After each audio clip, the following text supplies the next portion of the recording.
Welcome to the Great Detectives of Old Time Radio. From Boise, Idaho, this is your host, Adam Graham. If you have a comment, email it to me, box13@greatdetectives.net. Follow us on Twitter at Radio Detectives and become one of our friends on Facebook, facebook.com/Radio Detectives. A reminder, be sure and check out our store, store.greatdetectives.net. There you can pick up copies of my books, ebooks, and audiobooks, including Fly Another Day and the Adventures of Powerhouse series, as well as my mystery novel, Slime Incorporated, and my 2 ebooks, All I Needed to Know I Learned from Columbo and All I Needed to Know I Learned from Dragnet. Check out store.greatdetectives.net. Now it's time for today's episode of Boston Blackie. The original air date, June the 18th, 1945. And the title is, Sam Bellows is Dead.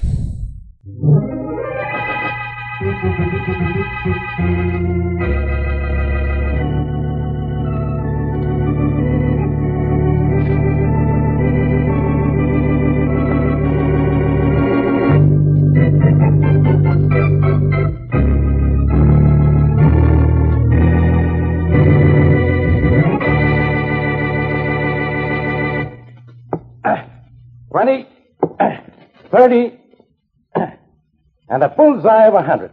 150 points. Let's see you do better than that with 3 dots, Monahan. Go ahead, toss them. 50, 30, on the line. Almost a bullseye, but it's only 75. What's 75, Inspector Faraday? Twice your IQ. Who said you could come into police headquarters, Blackie? Get out of here. Faraday, you've tried to escort me in here yourself a dozen times. What about it? Get out of here now, I'm warning you. One of these darts will go wild. How many points does it count if I catch it between the teeth?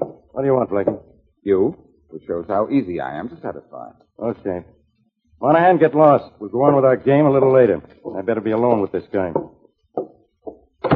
Talkative guy, that Monahan. What do you want, Blackie? Come on, I'm busy. I've come down here to make you a very happy person, Inspector. Well, leave now and you got what you came for. Now get away from that target. 30? On the line, Faraday. It's only 10. Ever hear of a guy named Bellows? No.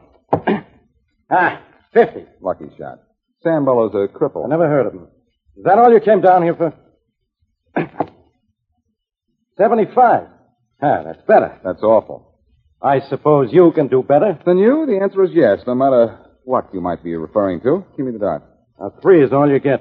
Then you get moving, you hear? I think you'd better go down and see this Sam Bellows, Inspector. Oh, you do, and that's nice of you. Why? Because he's dead. Bullseye, that's 100. So he's dead, so what? So he probably died of natural causes. That's true enough. There's nothing unnatural about dying when you've been murdered. Bullseye, 100 points more. Bellows has been murdered? How do you know that? Come on, talk. Sure, Inspector. You see, I killed him. Bullseye.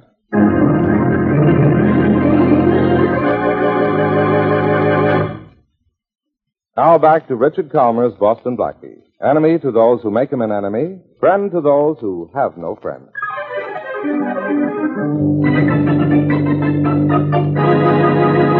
How many more times do I have to tell you, Faraday? I killed the guy. You expect me to fall for a story like that? I'm beginning to see why I have to solve so many cases for you. You won't even believe a confession. All right, Blackie. What's the trick? Faraday, someday you'll be arrested for impersonating a police officer. It's no trick. I tell you, I killed Sam Bellows. Where's the body? Now you're getting smart, Inspector. In an old brownstone house at the corner of West Boulevard and 110th Street. All right. I'll go have a look. You mean we'll go have a look? I'll go have a look. You'll go get lost. You're wanting to go with me is some kind of a gag, and I'm not falling for it. My, how times have changed. You're usually trying to catch me for doing something I didn't do. This time I confess to a murder, and you want to get rid of me. If you don't get out of here, Blackie, I'll arrest you for... I'll think of something. After you found Sam Bellows' body, Inspector, maybe a reason to arrest me will occur to you.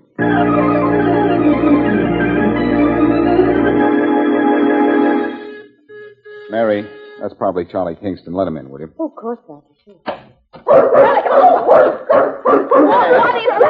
Come on, Happy. Hey. I suppose he's happy, but what is he? Down, Happy, down. Where did you get your sidekick, Charlie? Oh, look. At a kennel or a stable? Look out, Blackie. Now he's going to jump all over you. Nice boy. Down! You can have my right arm just as soon as I'm through. Down, Happy. Good boy. Down. Oh, no.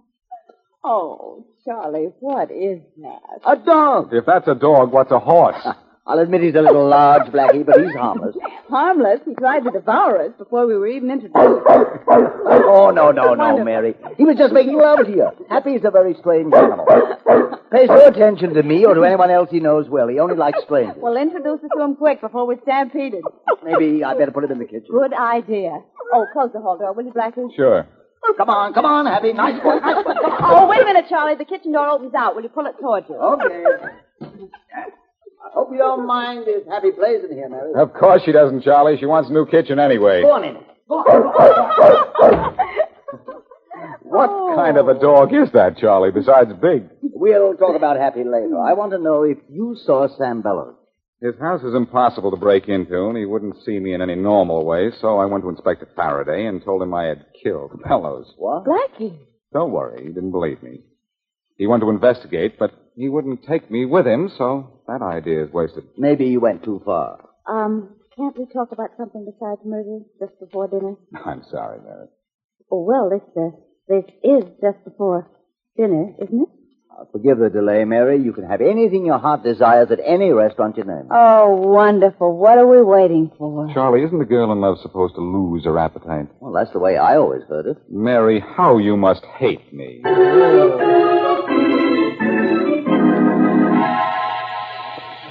Come on, Rollins. Haven't you cut through that door yet? Come on, let's hold you up. This is just an acetylene torch, Inspector Faraday, not a 20-millimeter tank gun. And this is a steel door. Yeah. Now I know why Blackie gave me that cock and bull story about killing this guy, Bellows. Why? There's probably no such guy as Bellows. We rang every bell we could find, and nobody answered. And why did Blackie say he killed him? There's something in this house Blackie wants, and he figured he could steal it right under my nose once he got inside. What made him think you'd get him in? He knows I chipped my way barehanded through a brick wall to pin something on him. Maybe nobody answers the door on account of everybody inside is dead. Maybe Blackie wasn't lying. All right, that'll be enough out of you, Rollins. Get busy with that blowtorch. I want to... There she is, Inspector. Now we can walk in. Door hasn't been open for a while. Well, somebody lives here, all right. There's a light at the end of the hall. Spooky, John. You've been to too many movies. Hey, look, there's somebody. Hey, you! Didn't hear you. Hey, you! Crikey, the deaf is dead. I told you saw too many movies. Hey, you! Just keep walking down the hall. Well, he's not dead anyhow. Maybe he's a zombie. You've been to the movies once or twice yourself, Inspector. Come on, let's go after him. Hey, you! What's the matter? Can't you hear? Hey, wait a minute, you. Grab him, Rollins. I got him. What are you looking so startled for? We called you. Hey, Inspector, I was right. Guy's dead. Yes, you're right. Hey, you. Can't you talk? Look, like this. I move my mouth. Talk. Yes, I'm dumb. I got it. Give me a pad and pencil. Sure. I'll write notes to this guy, and he can write back to me. Here. What if he can't write? Then I'll make him your boss. Get lost, will you, Rollins? Have a look around and see what's in the rest of the house. Sure. All right. You and I are going to have a little spelling bee. Can you write? No, never mind. I'll just write out a question and see if you can write the answer. Does Sam Bellows live here? Take a look at this. Well, I hope a nod means yes. You'll have to write this answer, though. Who are you? Here, now you write. I am the maintenance man, but I know nothing. You want to see Frank Lewis, Mr. Bellows' financial advisor, or Larry Addington, his nephew. Okay, I can remember that. Don't look so pained. I'll pick the paper up off the floor before I leave. Hey, Inspector Faraday. What's the matter, Rollins? Come here, quick. Okay. I don't leave here, you. As if you could hear me. What's up, Rollins? Here's something that ought to be sort of interesting, Inspector. Well, Blackie's confession was the truth, huh? Sam Bellows, sitting in his big red wheelchair with a knife in his chest. Sort of dead, too. Sure is. I've got Blackie sort of dead, too. Right.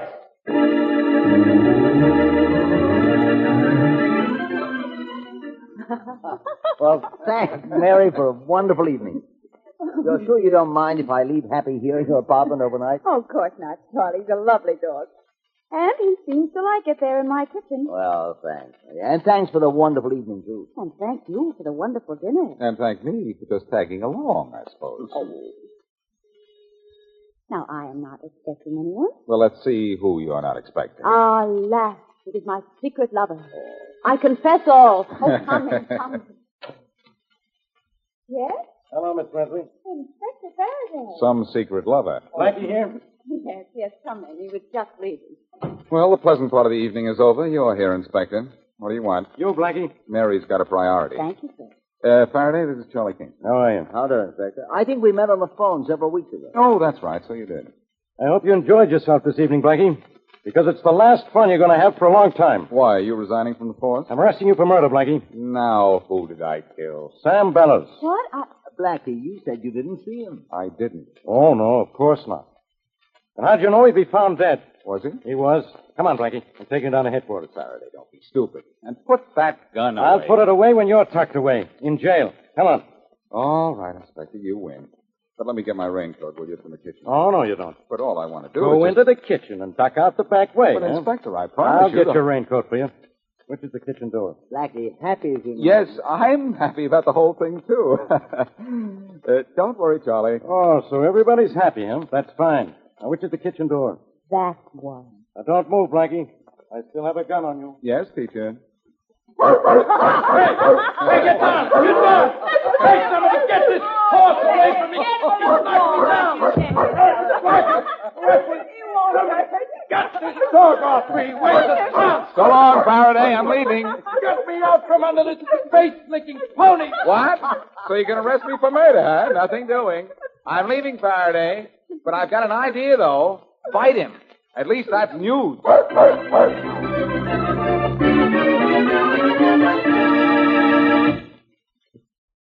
And now back to Boston Blackie.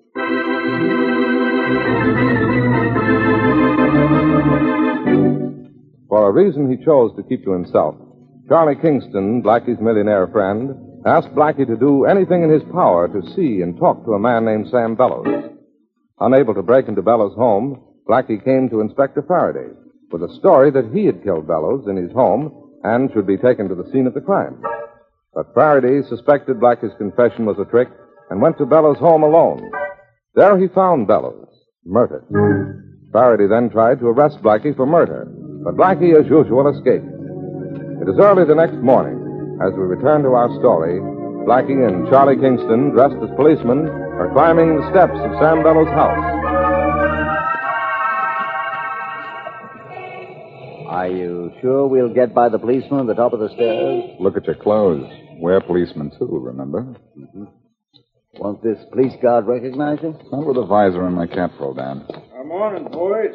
Inspector sent you to relieve us? The relief men are coming up in a few minutes. Faraday sent up a special detail, okay? Sure, go on in. Come on, Charlie. All right. Hey, wait, I'll open the door first. Thanks. Who else is here? Only Thompson. He's upstairs. Okay, thanks. Well, that wasn't hard, was it? No, but I'm not used to this sort of thing. You'll live longer if you don't try to get used to it, Charlie. Let's have a look around. What do you expect to find?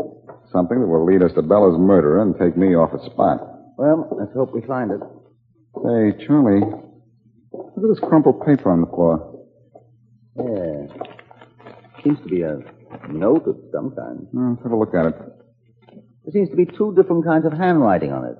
As if one person were asking questions and the other answering them. Faraday wrote the questions. I know that scrawl of his anywhere. Who wrote the answers? Someone who calls himself a maintenance man. He says he knows nothing, but mentions a financial advisor named Frank Lewis and a nephew, Larry Addington. That's it. Faraday obviously met someone here in this house who could neither hear nor talk and had to write everything down. I suppose this information is useless, though. Not at all. A nephew and a financial advisor might be a perfect combination for a murder. I think I'll go up and see that advisor as soon as we're through here. Someone's coming in the front door. Probably the relief guard. That special detail you sent to the house now, Inspector Faraday. Oh. Special detail? What are you talking about? Oh, this is fine. Come on, Charlie, out the back door. What if there isn't a back exit? Well, in that case, we'll get up speed, put our heads down, and make one.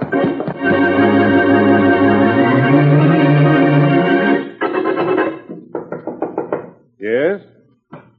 Frank Lewis? Yes. I'm Special Police Investigator John Jones. You were Sam Bellows' financial advisor, weren't you? Yes, I've had one visit from the police this morning, and Inspector Farraday. I told him everything I could. Faraday sent me back to ask a few more questions, if you don't mind. Well, I mind because I'm busy, but I suppose there's nothing I can do. What else do you want to know? More about the will. I told Inspector Faraday everything I know. The night before last, Bellows changed his will. Formerly, the entire estate was to be left to Larry Addington, his nephew, with the exception of $5,000 to Ben Atkins, the deaf and dumb handyman in Bellows' home. Who did the new will benefit? Atkins again for $5,000, but instead of the remainder of the estate, about $100,000 being left to the nephew, Bellows chose to leave it to some charity, a dog and cat hospital. Any reason for doing this? Just so his nephew wouldn't get it. Cigarette? No, thanks. Don't mind if I smoke? Of course not. You say the will was changed the night before last, and Larry Addington, the nephew, was cut out. Did Addington know this? I don't see how it was possible. Bellows and his nephew seldom spoke to each other. Then it's possible, isn't it, that Addington killed his uncle thinking he'd get his money? Possibly. He's in constant trouble living above his means. He needs money. Say, you smoke more of a cigarette than I thought. Why do you say that? These cigarettes in this ashtray here. I doubt if they've been puffed more than 2 or 3 times. Oh, they were left there by a client of mine who was here just a few minutes ago. Nervous, huh? Very. Look what he does to paper matches. Takes the ends and rips them up the middle. Anything else I can tell you about the Sam Bellows matter? Yes. Where can I get in touch with Larry Addington? Larry lives at the Baker house. Thanks. You think Larry might have killed his uncle, believing he was still mentioned in the will? Yes, I do. And I have an idea that you're a little leery of Larry yourself.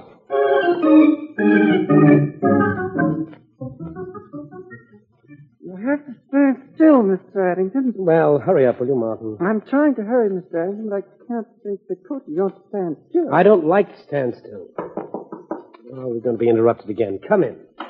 Tom, I told you not Larry to... Addington in here? I'm Larry Addington. Good. I'd like to talk to you. Yeah, some other time. I'm busy having a fitting. Did my man let you come in here? Please, Mr. Addington, stand still.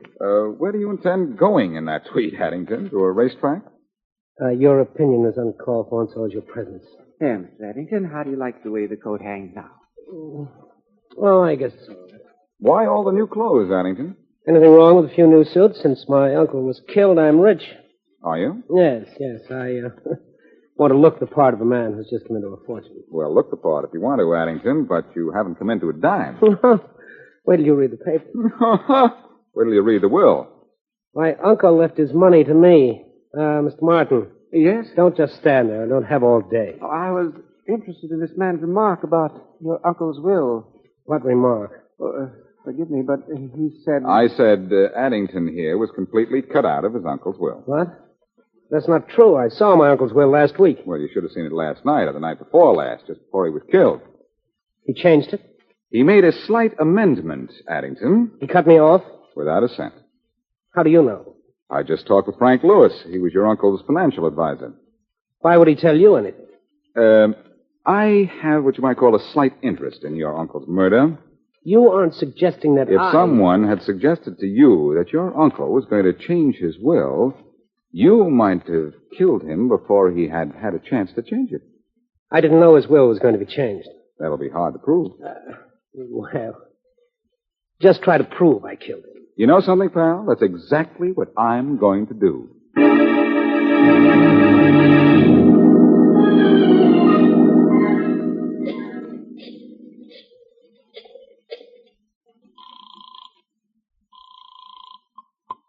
Hello? Charlie, this is Blackie. Yes, Blackie.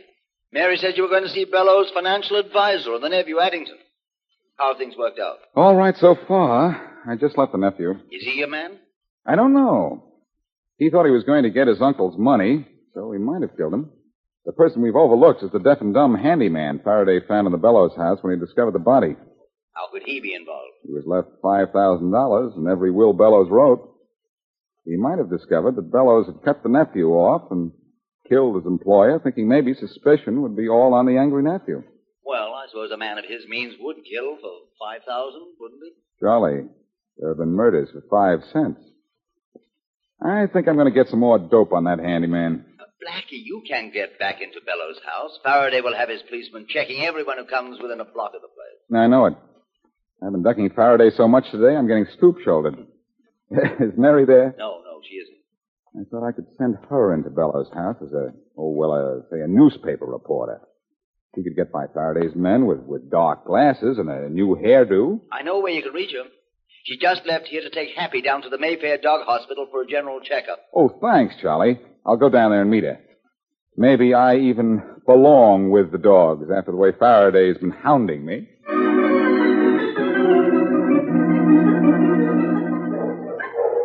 Something I can do for you, sir? Yes. Is there a young lady here with a rather large dog? She brought him in for a checkup, I think. No, there isn't. This is the Mayfair Animal Hospital, isn't it? Yes, it is. Well, I guess I got here too soon. Mind if I wait? No, not at all. Is there a chair or a bench around Perhaps here? you'd like to wait in my office. Oh, thanks. This way. Think that chair will be comfortable? Thank you. No, I think I've seen your picture in the paper. Strange what papers will do for news sometimes. Yes, you certainly look familiar. I'm Seth Peters. Cigarette? No, thanks. Mind if I smoke? Not at all. There isn't by any chance another Mayfair Animal Hospital in town, is there? Not that I know of. Mary and Happy must have been delayed on the way down here. What'd you say?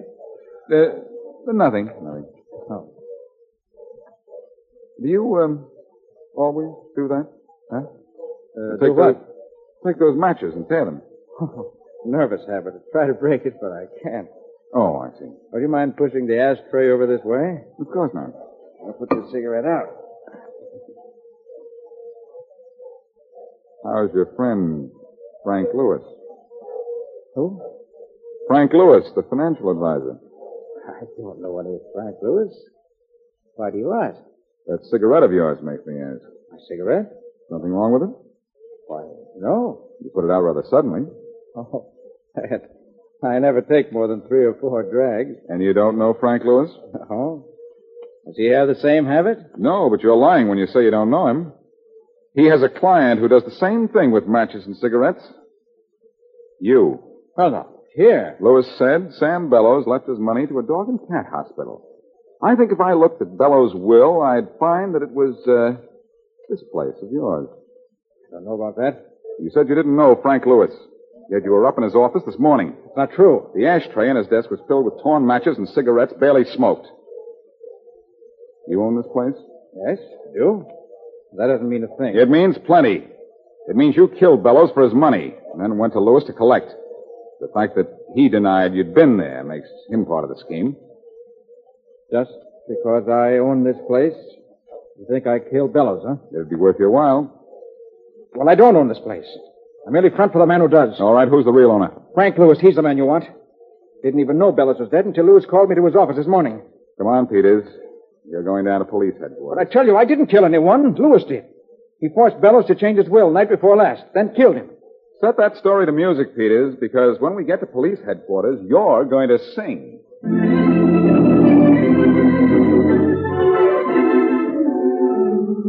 Well, I guess that's about all there is to tell, Mary. When Peters got through talking, Faraday had Lewis in jail. That clears up everything, Blackie, except why you wanted to get in to see Bellows in the first place. Because Charlie here asked me to. I didn't know it was going to get you into such trouble, Blackie. Oh, I don't mind trouble, Charlie. But I do like to know why I'm getting into it. You never did tell me why you wanted me to see Bellows. Well, Bellows was an engineer in one of my plants a few years ago. He disappeared with some important blueprints. For business reasons, I had to find Bellows and recover the prints quietly. I thought it would be best to come to you. Well, we certainly had a quiet time of it, didn't we? Hey, let's not forget that Charlie's dog helped solve this case. Yes, I suppose Happy did have her share in this, didn't he? Sure. I think Inspector Faraday should give Happy a medal. Or make him a member of the force. Oh, Blackie, don't be silly. How could Happy be a police dog? He doesn't even begin to look like one. Secret Service. Ooh, yikes.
This is Andrea J. Graham, author of the Web Surfer series. Oh, and a Madam's Wife. You're listening to the Great Detectives of Old Time Radio.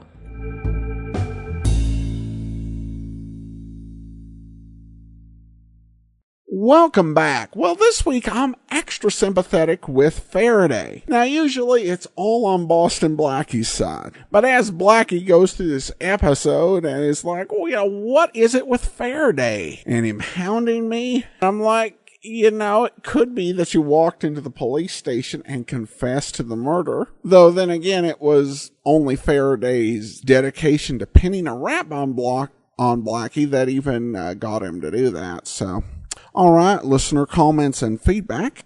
And we have a comment from Jesse, who writes regarding episode 1914, Mrs. Boston Blackie, over on Facebook. A really fun show. Silly and convoluted, but always fun.